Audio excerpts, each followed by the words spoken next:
Ah, yes, I know what you're thinking. You're thinking, Jayce, this salary negotiation thing's a bit tricky. I don't want to ask for too much money and not get the job, but at the same time, I got bills to pay, family to feed, and we all need some cha-ching. And hey, I feel ya. I gave into my own Jerry Maguire moment. What are your salary expectations? Show me the money!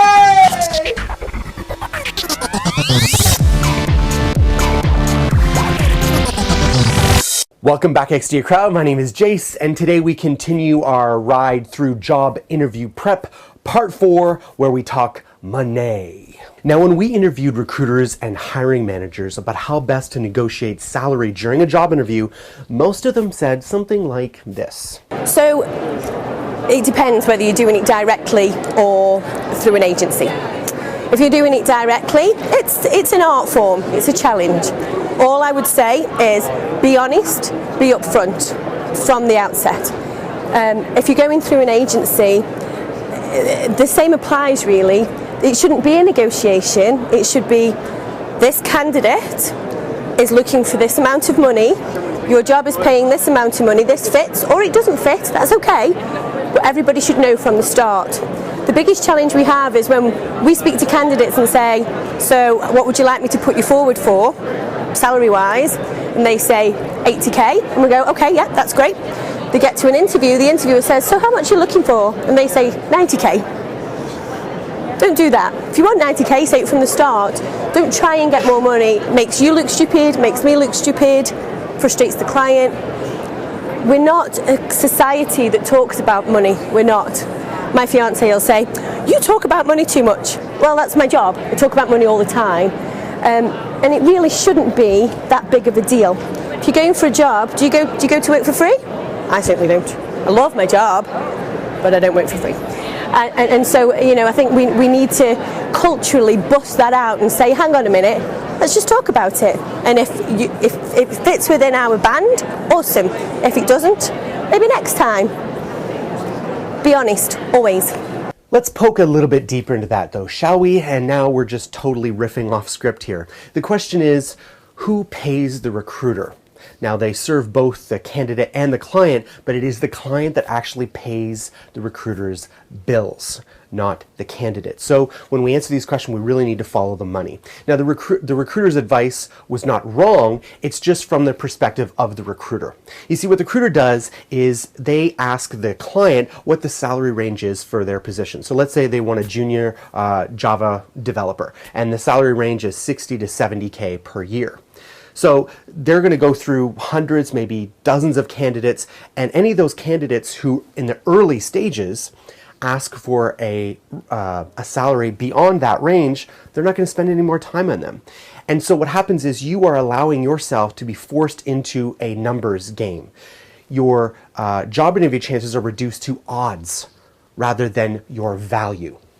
So therefore, the first rule among salary negotiations is to delay the salary negotiations as much as reasonably possible.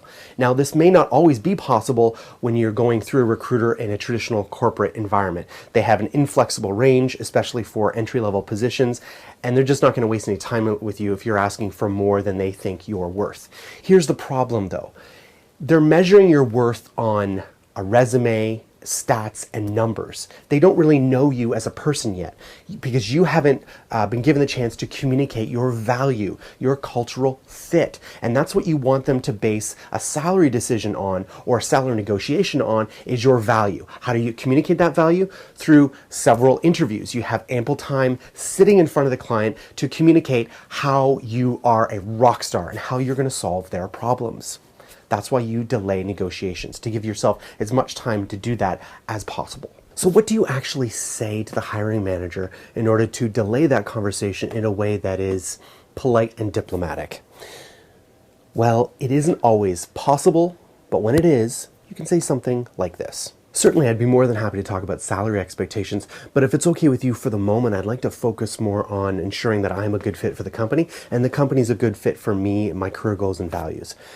When that's done, I'm happy to talk about salaries. Now, when delaying is not possible, or for some reason you've really fumbled the interview prep and you've been an average candidate up until that time, you're sort of in a box. the hiring manager knows that they sort of have you. There's really no negotiation at all.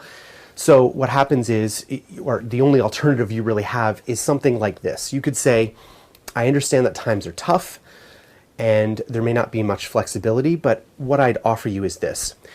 If in the first 6 months, I am an extraordinary employee, I exceed all your expectations, and I'm helping you really solve problems, would you agree that in 6 months from now, we can revisit the salary negotiation? You're not asking for any more money. You're not asking for any commitment. Really, all you're asking them to commit to is to talk about it again 6 months from now. You are giving yourself a window of opportunity for 6 months of value building, and then you can negotiate again with that 6 months of proof behind your back. Now, for the don'ts of salary negotiations, there's really two major ones. Do not tell the employer or recruiter what you made at your previous job if you can avoid it. Again, you need to use your own discretion and be diplomatic. Sometimes that's not really possible. It's really a red flag, but most of the times you can delay salary negotiations and you don't have to tell them what you earned, or you give them a range of what you earned in your previous job. All right, the second don't is harder to describe, but it's really about being a passive interviewee. So I know yesterday in the show we talked about how you need to let the recruiter or hiring manager lead the interview. That doesn't mean that you are a submissive, passive participant in the interview. You need to be assertive but pleasant. You need to be kind but not look like a wallflower or pushover. It's a delicate balance that you need to strike, and you can only do that through practice, through mock interviews, or through many job interviews that you do. So what I'm talking about here is that up and through the interview process, both the screen interview and the main interview, if you have really been passive and overly eager to please, and you've been perceived as being desperate for a job, you're putting yourself in a very weak negotiation position. You want to apply to multiple jobs at the same time, so you always have the opportunity to walk away, and you can gently suggest and let them know in a diplomatic way that you are applying to other places and you do have other offers on the table. That's very important. You need to be able to walk away if you really want to be an effective negotiator. Now remember guys, we're all looking to get to the XDA DevCon this summer from August 9th to August 11th in Miami. If you really want to go and get mock job interview help, where we can go into the stuff we've done today in much more depth, please buy your tickets. There's only early day special left for a very short period of time. I don't know how long, but go to xdadevcon.com. You can register there through Eventbrite. It's like crazy cheap, like $75 for the whole conference. I've been to many of these conferences and they're like $2,000. This is just dirt cheap. And I'll be able to go there and give you a workshop for free, no added cost, where we can get to this stuff in detail. But what I need your help to do, though, we need at least 10 people to commit to come to this. I need you to buy the ticket and then copy XDA Developers on Twitter and tell them, look, you want to work with Jayce in a job interview prep workshop. Talk to you soon, guys.